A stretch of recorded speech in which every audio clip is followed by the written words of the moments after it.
May mga pangarap tayo na Diyos mismo ang sumisira. Napansin niyo yan? Sometimes, ang hirap tanggapin na yung gustong-gusto mong bagay para sa pamilya mo, hindi pinayagan ng Diyos, sinira pa mismo ng Diyos. Ang tanong, bakit ginawa iyon ng Diyos? God intentionally destroy your dreams if your dreams will destroy you. Alam niyo po, intentionally wawasakin ng Diyos anumang pangarap na meron ka na later on, wawasakin ka pala.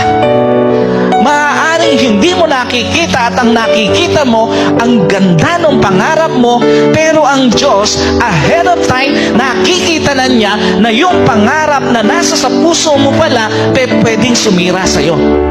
Tandaan niyo po, hindi lahat ng gusto natin pwedeng maganda ang dalin sa atin. Hindi lahat ng pangarap mo pwedeng bubuo sa'yo later on. May mga pangarap tayo na hindi natin alam, sisirain ka pala.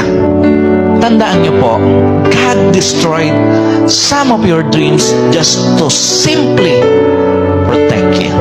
Kaya pala hindi pinayagan ng Diyos at sinira pa ng Diyos yung mga pangarap na yon kasi nga gusto kang proteksyonan ng Diyos.